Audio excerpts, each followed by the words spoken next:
Welcome back, ladies and gentlemen, to Do You Agree, the sports talk show. Today is Season 4, Episode 6 for you guys. As always, I'm your host, Collin Sparky, alongside my best friend and co-host, Jason Hoffman. And we're back. We're back in the studio, and I am stoked to say that's going to become a common occurrence for us, Jace. Absolutely, Spike. I said it last week on the show. We're here, and we're here to stay.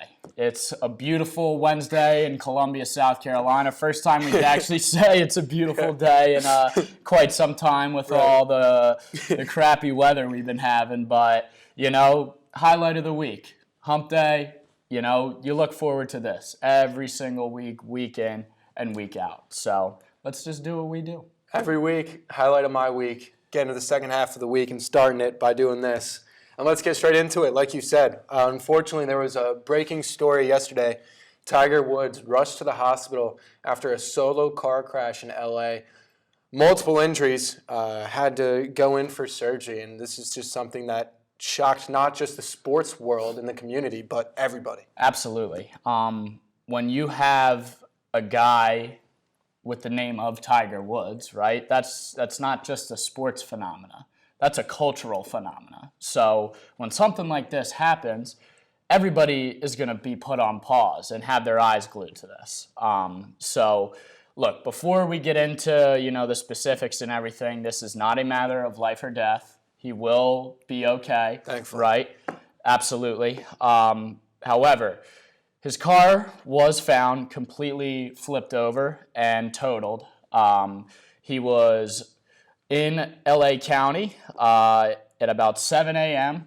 He was found speeding prior to law enforcement showing up. And, just thinking back on his past and whatnot, when you hear Tiger Woods and car in the same sentence, right, that rings a bell. He has his history, right? However, the good news is, for Tiger Woods' sake and everybody's sake, there were no signs of impairments or any drug, alcohol-related substances in his system. So reported, right? And you can't help but to think back to his previous two incidents in 2017, where, the obvious DUI arresting and whatnot, and then all the way back in 2009 in the prime of his cheating scandal and whatnot with his wife and all that. So you can't help but to naturally think of that. And here's the deal. He suffered 2 compound fractures in both of his legs, along with a quote-unquote shattered ankle, while still recovering from back surgery, which took place back in December. The guy's 45 years old, and my God, he has done the unthinkable. He is, as I said, one of the greatest sports figures ever. But you can't help but think, is this really the end for Tiger's professional golf days?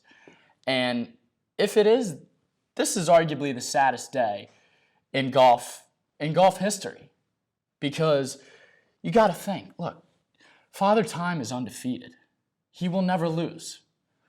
And yes, Tiger pulled off the incredible in 2019 by coming back from all of, the cheating scandal, the DUI, all that. I mean, just to be able to be a functional human being after all of that stuff is a comeback, an unprecedented comeback. And then to come back and win a major, and not just any major, the Masters. Your tie. I witnessed it. I'm wearing the Augusta National tie for Mr. Augusta, right? I was there. I witnessed it. But he's not Superman. Yeah. He's 45. Now you have this on top of the back surgery, on top of all his previous health-related history and mishaps and problems.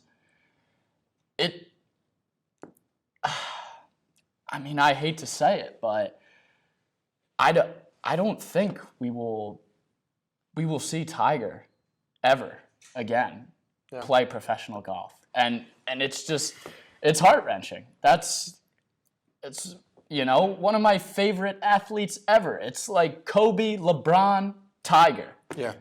And it's something so, I mean, you said it, heart-wrenching to think about that this could be the day that Tiger's golfing career ended. And, I'm not huge into golf, but everyone watches the Masters. Everyone, the PGA Tour, whatever it may be, you know the name Tiger Woods. You know what he's done, who he is, what he's become. Not just, is the person who had a major car accident and the cheating scandal, but now how he turned everything around and won the Masters. And the only word that comes to my mind is great. Yeah, I mean, it's sad. He is such an inspirational figure, right? Because he was thought of as quite literally this Superman. He, was just literally built and bred to be a golf machine. I mean, if you watch the HBO 2-part documentary on him, Earl Woods literally bred him to be a machine. But everybody's human. Yeah. And he showed that human side. Yeah. And hit the bottom of rock bottom, as low as you can steep. And he still comes back and does the impossible. But my God, it's just like, how much can you physically take? And at this point, my heart just goes out to Tiger's family and Tiger Woods. Our thoughts and prayers are with you. Absolutely. And I just hope he's okay. I would love to see him just simply be able to walk out of the hospital. But this is a sad day. This is a truly, truly sad day for golf. John Rahm said it himself earlier. Look, PGA tournaments are complete night and day when Tiger Woods is playing and when he's not. Yeah. So this could be one of the truly saddest days of professional golf. Best wishes to Tiger Woods and his family and the entire golf community, because this is something that is going to take some time to think about, knowing that we might have just witnessed the end of an incredible career. But it's a shame, man. With that being said, it's almost March. March is 5 days away. Sure is, baby. And that is music to the ears of college basketball fans. You know what time it is. It is almost March Madness. Our episode in 3 weeks will be our March Madness edition. We will have a bracket up where you and I fill it out the whole way. Oh, I can't wait. But until we do that, we got to come up with some predictions throughout the tournament and just recap the year as a whole. So, I mean, this season has been rather unusual in so many ways. Obviously, with COVID, games being canceled right and left, teams just not being able to play for 2-3 weeks at a time. But let's just go through some of the huge ones that you can mention. Kansas, Kentucky, Michigan State, Duke, the 4 teams that have constantly played in the Champions Classic. There was a point in the season all 4 were not ranked. Yeah. When does that ever? Exactly. I mean, it's just... North Carolina as well, unranked. And then you bring up Kansas, Duke, North Carolina, Kentucky, and UCLA. That's the first time all of them at the same time have been out of the AP poll and unranked since 1961, 50 years ago. That's what these blue bloods are, and it's just so crazy to see, what fans have a difference, what just playing in a different place and knowing that it's crunch time. You got to clutch up, whatever it may be. You're playing in front of fans. You want to do that special showboat, whatever. It's crazy to think how much of an impact that might actually have. And, moving on from there, Duke, Jalen Johnson opted out halfway through the season after just 13 games from Duke. How does that change everything for the future of college basketball? Alabama could win the SEC for the first time since 2002. And when you mention Kentucky, Tennessee, and Florida, no team since 1996, one of those 3 teams has always won the SEC in basketball. Since 1996. And this could be the first year that doesn't happen, with year 1 and 2 in the SEC being Alabama and Arkansas. And lastly, probably what's going to be the most interesting to see how it unfolds is March Madness. March Madness will be in Indiana for its entire tournament. The round of 64 all the way down to the big dance. It's going to be bubble style like the NBA did in Orlando. Yeah, absolutely. And, just to kind of recap all of what you just said, the season has been, let's face it, it's been unnatural. Absolutely. It's the perfect word for it. Absolutely. Nothing kind of feels like a true, men's college basketball year. All these, different factors are playing are coming into the forefront. And as you said, yes, it will be a bubble style, which is completely divergent to all the March Madness tournaments of the previous years, right? In the way that you start off from the first round, the round of 64, until the Final Four, you are playing in your 4 different respective regions in different parts of the country. But now you're all being compacted into one space. As you said, it is going to be the NBA bubble of March Madness. So, how does that play into effect? How does it have an effect? Yeah. Right? Everything is it is truly a notable year because nothing seems normal. Nothing. It's going to be interesting. You said it yourself. How is that going to affect everything? Are teams like Indiana or Butler, if they make the tournament, going to have home court advantage? They play there all the time. Absolutely. It's really going to be interesting because it's not just, 16 to 20 teams like the NBA. It is 68. Yeah. And it's going to be very interesting. Hopefully we can get through the whole tournament. And if we do get through the whole tournament, we got the Final Four. Absolutely. And we have to talk Final Four if we're talking March Madness. So if we're looking at the Final Four, we're just briefly going to mention our 4 teams we think could get in there. Right now, I've got 2 for sure, 1 maybe, and then my last one's out of the loop. My 2 locks, Baylor and Michigan. I have watched and written recaps for Baylor for my website on the side, and they're just fun to watch. Their offense, their ball passing, their movement is just mesmerizing. They are the best team from downtown in the nation. They have 4 players shooting above 40% from behind the arc.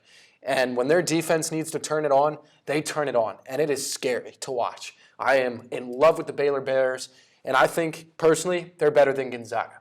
My second team, Michigan. Michigan had an incredible win the other day against Ohio State. What an incredible game that was. That was a battle of just 2 top teams, number 3 versus number 4.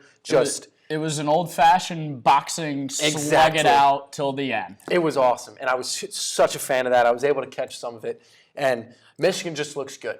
They had 3 weeks off, and they had 2 huge wins against Wisconsin and Ohio State, and that just, in my mind, cements to me that, they get their break for a long time, and they got to come back and play 2 great in-conference teams, and they slug it out.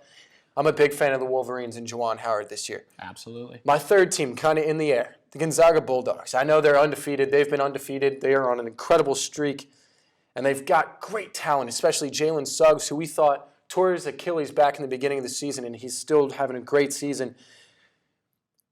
But the West Coast Conference, I'm still not sold. I don't know if I will ever be sold. Gonzaga has the talent, but they don't play great teams, in my opinion. And, you beat average, good teams by 15 to 20 on a daily basis. But when you come in and you're playing Baylor, Michigan, Texas, whoever it may be, Villanova, those are different teams. It's a different mindset. It's a different stage. And I'm not entirely sold. I've said that for maybe the past 4 years now on Gonzaga, and they always prove me wrong. Elite 8, Final Four, championship. I need more. And maybe it's switching out of the West Coast Conference. Who knows? But I'm not sold yet. My fourth, I couldn't tell you. I couldn't tell you. Yeah? Originally I thought Villanova. Always in March they come out. Jay Wright has that March mentality. Even if they don't have a great regular season, they always seem to just pull it all back together in March. But then I thought, it's been a shaky year. They have talent, but nothing that's really grabbed my attention. You got Texas. I'm a huge fan of Texas, but they've been rocky ever since they lost against Baylor. I've got Virginia. In my opinion, still one of the better teams in the ACC, even though you have Virginia Tech and Florida State up there. The loss to Duke obviously shook them up a bit, but Duke needed a win, and when Coach K needs a win, he typically gets it done. And then my other one, Ohio State. Do you see two Big Ten teams in the Final Four? I think it's possible. I mean, you saw the two of them play the other day, and Ohio State, they're just as good as Michigan. And I'm excited for March. I'm praying we get through the entire March Madness because that'll be so much fun. I'm just finally glad to see this happen again. I've missed it so much. I'm going to have to do some serious research before I cement these in 3 weeks on our episode. Yeah, absolutely. And, it's very, very early to go ahead and write in our Final Four here. But I'll go ahead and take a jab at it. All right? So, number one, the Zags. Gonzaga. Yep. All right? As you said, never have I been sold on them. Yeah. Never.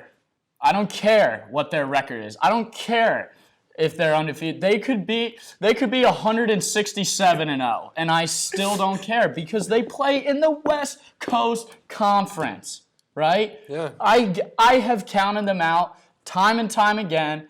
Yeah, they've proved me wrong historically. Yeah, back when they had Presmek Karnowski and Nigel Williams-Goss, right, went all the way to the Natty Chip, eventually got taken down by UNC, but right. They have shown the ability in previous years to go far in the tournament.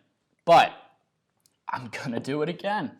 I can never, ever, ever be sold on these guys until they move a conference and actually can carry out a legitimate competitive season in, say, the ACC or the SEC or the Big 12. Until they move, right, which is not very likely, but until they can actually play a full-on slate of competitive basketball, I'm never sold on them being a number one seed. Yeah. But they will be, right? They Absolutely. will be automatically given an auto lock as a number one seed in the tournament. Right, and we'll have a easy path to the dance. Yeah. Right, so you have to count it. You have to. You have to. All right. Number two, I got the Michigan Wolverines along with you. I loved what I saw against their matchup against the Buckeyes. And one thing that really sticks out to me, Juwan Howard. This guy knows, right? Their head coach, obviously. Yep. This guy knows about March. He knows a little something about March, right? And this guy is embedded into Michigan basketball, being a part of that historic early 90s Fab Five Michigan team alongside Jalen Rose, Chris Webber, Jimmy King, Ray Jackson, right? All them boys. So, he is quite literally an icon. Yep. At the University of Michigan. Absolutely. And a guy that these players truly look up to and kind of rally behind. So, I've loved how they came out, and I see them punching the ticket to the Final Four. And sticking with the Big Ten, I'm going to put Ohio State in there as well. I think we see two Big Ten teams going at it in the Final Four in Indianapolis. Look, yeah, they were taken down by Michigan. But, just watching them over the course of the year, I think they get their revenge. And I think if the stars align, these two go at it in March. It's a matter of, I don't know which it could be in the Final Four. What a matchup that would be. But I do think they have a strong chance of getting there. And my fourth, the Seminoles of Florida State. Okay. I think they do it. Okay. Look, they are currently the number one team in the ACC. Yeah. When's the last time you heard that at you're this not point wrong. in the year? You're not I wrong. mean, you always have the Domineers, the juggernauts of Duke and UNC that are always just, plowing through the ACC, right, up in Tobacco Road. They have a 13, I love how they've been playing. They've been so hot as of late, and they have guard play. That's usually what gets it done in today's basketball. Agreed. Is your play behind the arc. That's just how the game has been reshaped. Absolutely. Right? Thank you to Mr. Steph Curry. Yeah. So that's my 4. I know it's early, right? early. And I have to go back and do my research in as the do dark, I. right? Because things are ever dynamic and always changing. Yeah. And it's all about, I will say it again, who gets hot at the right time. Well, let's move on to that idea. Who is your dark horse? And you said it yourself. I'm saying it again. Who gets hot at the right time? And you know who's hot right now? Who's that? The Duke Blue Devils. Oh, you think they come back? I think they come back. You think Coach K rallies the troops? Absolutely. It's Coach K. It is? It's Coach K. Same thing as Jay Wright. He's got that March mentality. Coach K. Whew. You can never count him out. Ever since Jalen Johnson opted out, they're on a 6-game win streak now after beating Syracuse. They beat a top 10 team in Virginia the other night, and if they keep it going throughout the rest of the season and make a good run to potentially the semifinals of the ACC tournament, don't count them out as an 11, 12 seed. You put them up against 4 or 5, it's still Coach K. It is. I like him, and I think it'll be very interesting to see if they make it because they've been slotted out for the past couple of weeks. My other team, and I've liked them a lot this year, and they always seem to start getting going and then just drop it off a little bit. But I think it's time. Cade Cunningham and the Cowboys, Oklahoma State. Oh, babe. Okay, State. Huge fan. They have had their games where they come back, they upset teams. They just beat Mac McClung and Texas Tech the other night. I really hope they make the tournament because they could be special. Cade Cunningham, one of the most just prominent names in the game today of college basketball, and it's so much fun watching him and what that team can do because they can get it done as well. And those are my 2 dark horse teams, and I'm excited. I really hope they both make it. Yeah, well, it's hard to count the Blue Devils out. You never can. But I kind of got a little wild card here for you. Okay. I'm going with the Loyola-Chicago boys. Sister Jean, rally the troops. Come on. I think they make some noise yet again come March. Look, I love it. Senior guard, Lucas Williamson, who was a member of that magical Cinderella 2017-2018 Loyola-Chicago team. What a year. Was asked, what's the talent level difference between this year and your Cinderella team? He laughs. He laughs it off. He chuckles. He goes, this team would beat the Final Four team for sure. They got talent. They got some ball players here. And they currently sit at number 21 in the AP poll rankings with a 19-4 overall record. I'm telling you, something about these guys when it comes March, right? I think Sister Jean sprinkles a little magic hoop and dust on them there, and they get going. I think they turn it on, and I think they shock the world a second time 3 years later. So I would love it. Who knows? Who knows? Who knows? It's March. early. It's March. And it's almost March. That's why we love it. That's why we March love it. Madness is quite literally my favorite singular sporting event there is in the entire world, simply because you think one thing and the entire world thinks something else. it's just, it is so unpredictable. So, You gotta love it. as unusual and unnatural as this season's been, it's still March. It's still March. It is still March. So, And we got to get some research done because we've got our March Madness episode coming up in a couple of weeks, and we cannot wait. yes, sir. We're bring that filling to you out the guys. brackets. Oh, yeah. It's almost time. It's almost time. Folks, this has been Do You Agree? Season 4, Episode 6 for you guys. As always, it's Collin Spiker and Jason Hoffman bringing you guys content. We will see you right here next week. Have a great night. Stay safe, everybody. Like I've ever seen. It's just a thing of beauty.